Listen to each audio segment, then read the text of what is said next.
गुरु प्यारी सात संगत जी, आप सभी को राधा स्वामी जी। सात संगत जी, बाबा जी का जैसे ही हुक्म आता है सेवा के लिए तो सेवादार तुरंत पहुंच जाते हैं।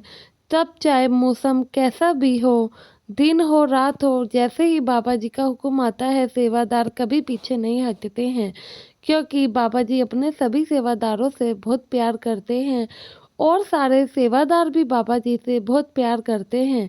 जैसे कि सभी संगत जानती है, अभी ठंड का समय चल रहा है। ऐसे ही यह घटना एक सत्संगी भाई की है जिसको डेरे से सेवा का हुक्म आता है और यह इतनी सर्दी में भी डेरे पहुंच जाता है। साथ संगत जी, आपसे विनती है कि वीडियो के अंत तक जरूर बने रहे और संगत के अपने इस चैनल को सब्सक्राइब अवश्य करें जी। साथ संगत जी, एक सत्संगी भाई था जिसको अपने पास वाले घर के सेंटर से सेवा का हुक्म आता है और वह कहते हैं कि भाई हमें डेरे जाना पड़ेगा सेवा के लिए, वहाँ पर कुछ नया काम शुरू होने जा रहा है तो 1 हफ्ते का समय लगेगा, क्या तुम सेवा पर चलोगे? तो यह भाई मना नहीं करता है और उस जत्थे के साथ डेरे सेवा के लिए आ जाता है। साथ संगत जी, डेरे में सेवा खूब अच्छे से चल रही होती है। तभी सभी सेवादारों को हुक्म आता है कि बाबा जी सभी सेवादारों को दर्शन देने के लिए आ रहे हैं। तो सेवादार खुश होते हैं। जब वहाँ पर बाबा जी सेवादारों को दर्शन देने जाते हैं, बाबा जी हाथ जोड़कर कहते हैं कि क्षमा चाहता हूँ, तुम्हें इतनी ठंड में भी यहाँ पर सेवा के लिए आना पड़ा है। तो फिर सारे सेवादार कहते हैं कि बाबा जी ऐसी बातें क्यों कर रहे हो, आपका हुक्म हो और हम ना करें, ऐसा हो सकता है क्या? तो बाबा जी कहते हैं कि बेटा वो तो चलो ठीक है, तुम्हें सेवा पर आना पड़ा, लेकिन तुम गर्म कपड़े हमेशा ही पहन कर रखना, कभी भी लापरवाही नहीं करना, क्योंकि तुम्हें पता है कि डेरे का जो एरिया है वह थोड़ा खुला होता है तो यहाँ पर ठंडी हवाएं कुछ ज़्यादा चलती है। देखो, मैंने भी गर्म कपड़ों से अपने आप को कवर कर रखा है। तुम सभी सेवा पर आए हो, अच्छी बात है, लेकिन अपने आप को तुम लोगों को भी कवर करके रहना है, ठंड से खुद को बचाना है। तो बाबा जी सेवादारों को यह बात समझा ही रहे होते हैं। इतने में एक सेवादार कुछ सोच विचार कर रहा होता है। तो बाबा जी उस भाई से पूछते हैं, क्यों भाई, तुम्हारे मन में कुछ चल रहा है क्या? अगर तुम्हारे मन में कुछ चल रहा है तो तुम मुझे बता सकते हो। तो वह सेवादार भाई बताता है कि बाबा जी यह तो सही बात है कि ठंड है, ठंड तो सभी के लिए है। तो फिर वह बाबा जी कहते हैं कि बेटा तुम्हें डेरे में किसी भी प्रकार की परेशानी है तो तुम हमसे बता सकते हो। इतने में जैसे ही बाबा जी ये कहते हैं, हजूर जी भी बाबा जी के पीछे ही खड़े थे। हजूर जी भी कहते हैं कि हाँ, अगर डेरे में किसी भी प्रकार की जो कि व्यवस्था है होनी चाहिए और वह नहीं है तो आप हमें बताइए, हम उस पर सोच विचार करेंगे। तो वह सेवादार भाई कहता है कि नहीं बाबा जी, ऐसी कोई बात नहीं है।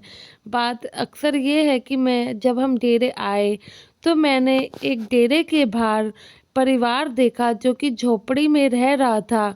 उसमें 2 बुजुर्ग थे और 2 बच्चे खेल रहे थे। उन्होंने ठंड के बिल्कुल भी कपड़े नहीं पहन रखे थे। वो जो बच्चे थे उनके हाथ पैर भी ऐसे ही थे। तो वही मैं सोच रहा हूँ, उन्हें भी ठंड में कितने परेशानी होगी, क्या हम उनकी मदद करने जा सकते हैं? तो बाबा जी कहते हैं, क्यों नहीं बेटा, हमें उनकी मदद ज़रूर करनी चाहिए। फिर इतने में बाबा जी वहाँ पर अपने जो सेवादार खड़ा था उनको बुलाते हैं और कहते हैं कि भाई एक बार डेरे के बाहर जाओ और पता करो कि ऐसा कौन सा परिवार है। अगर ऐसा कोई सच में परिवार है तो हम उनकी मदद के लिए ज़रूर जाएंगे। तो बाबा जी के कहे हुक्म के अनुसार वह सेवादार पता लगा कर आता है और बताता है कि बाबा जी हाँ, सच में एक ऐसा परिवार है जिसे हम लोगों की ज़रूरत है। तो फिर बाबा जी, हजूर जी और 2 सेवादार खुद वहाँ पर जाते हैं। तो बाबा जी उस परिवार के पास जाते हैं, उनका हाल चाल लेते हैं। तो वह जो दंपत्ति थे वह बुजुर्ग हो चुके थे। तो बाबा जी पूछते हैं कि इनके माता पिता कहाँ हैं, ये जो बच्चे खेल रहे हैं। तो वह कहते हैं कि बाबा जी आपकी कृपा से सब कुछ हमारा भी सही चल रहा था। एक घर परिवार था जो कि डेरे के पास में ही था। थोड़े समय पहले इनके यानी कि हमारे बहू बेटे का एक्सीडेंट हो गया और वह उसमें चल बसे। तो फिर मानो कि हम लोगों की दुनिया ही पलट गई हो। उस दिन से सब कुछ ख़त्म ही हो गया है और ऐसी स्थिति नहीं थी कि हम उस घर में रह पाते, इसलिए हमने यहीं पर अपना एक छोटा-सा आशियाना बना लिया। इसलिए इन बच्चों के लिए जो हो पाता है हम करते हैं। तो बाबा जी कहते हैं कि बेटा किसी भी प्रकार की तुम्हें दिक्कत थी तो तुम्हें डेरे आकर मदद माँगनी चाहिए थी। तो वह बीवी कहती है कि बाबा जी आपका दिया हुआ वैसे ही बहुत कुछ है, हम कैसे आपसे और माँग सकते थे। जो आपने दिया है इतना ही बहुत है। इतने में बाबा जी पास खड़े हुए सेवादार से कहते हैं कि भाई तुम्हारा डेरे के पास में जो घर है, क्या हम उसे इस्तेमाल कर सकते हैं? वो तो वैसे भी खाली ही पड़ा है। तो सेवादार बाबा जी के आगे हाथ जोड़ने लगता है, कहता है बाबा जी कैसी बातें कर रहे हो? आप ही का सब कुछ दिया हुआ है, मेरा है ही क्या? तो बाबा जी कहते हैं कि अगर तुम्हें परेशानी ना हो तो इस परिवार को क्या हम वहाँ पर रहने के लिए दे सकते हैं। साथ संगत जी जो सेवादार भाई था उसका घर डेरे से ज़्यादा दूर नहीं था। तो सेवादार हामी भरता है और बाबा जी फिर हजूर जी से कहते हैं कि ऐसा करो इस परिवार को वहाँ पर शिफ्ट करा दो और ध्यान रहे कि इन्हें किसी भी प्रकार की कोई परेशानी ना आए। इन बच्चों का एडमिशन भी डेरे के स्कूल में हो जाए और अब से इनका सारा खर्चा डेरे की तरफ से ही होगा। अब यह हम लोगों की ही जिम्मेवारी है। बाबा हजूर जी बाबा जी का कहे हुक्म मानते हैं और फिर बाबा जी वहाँ से चले जाते हैं। हजूर जी उस परिवार को सेवादार भाई के साथ जाकर उस घर में शिफ्ट करा देते हैं। वह घर उन दंपत्ति की झोपड़ी से ज़्यादा दूर नहीं, बस 10-15 मिनट की दूरी पर ही था। तो वह परिवार हजूर जी के आगे हाथ जोड़ता है, उनका शुक्राना अदा करता है।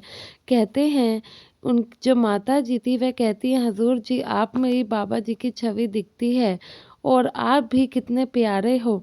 तो हजूर जी कहते हैं कि नहीं, मैं प्यारा नहीं हूँ, बस संगत ही मुझे प्यारा मानती है और मैं कुछ भी नहीं चाहता हूँ। मैं तो बस इतना चाहता हूँ कि संगत मुझे अपने चरणों में बस थोड़ी सी जगह दे दे, क्योंकि मैं कभी भी बाबा जी की जगह नहीं ले पाऊँगा।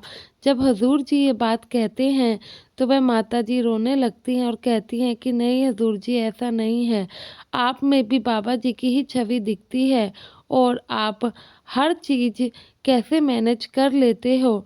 देखना आप भी बाबा जी की तरह ही, बल्कि बाबा जी से भी ज़्यादा संगत आपसे बहुत प्यार करेगी। तो हजूर जी कहते हैं कि नहीं, मैं कभी भी किसी की जगह लेना नहीं चाहता हूँ। बस संगत अपने दिल में मुझे थोड़ी सी जगह दे दे, अपने चरणों में जगह दे दे, मेरे लिए वही बहुत है। तो साथ संगत जी फिर हजूर जी उस परिवार को वहाँ पर शिफ्ट करा कर उनका सारा मैनेजमेंट कर कर आ जाते हैं। वह बीवी हजूर जी का बस शुक्राना अदा करती है, साथ ही साथ बाबा जी का शुक्राना भी अदा करती है। उस दिन के बाद से उनकी सारी जिम्मेवारी डेरे वाले ही लेते हैं। डेरे की साइड से ही उनका जो भी खर्चा होता है वह किया जाता है। तो साथ संगत जी सद्गुरु तो हमेशा ही हर किसी का ख्याल रखते हैं। हम लोग ना समझ पाए तो उसमें हमारी गलती है। तो साथ संगत जी अब समय आपसे विदा लेने का है। अगर वीडियो अच्छी लगी हो तो कमेंट में राधा स्वामी ज़रूर लिखे जी और संगत के अपने चैनल से जुड़ने के लिए चैनल को सब्सक्राइब जरूर करें जी। गुरु प्यारी साथ संगत जी आप सभी को राधा स्वामी जी।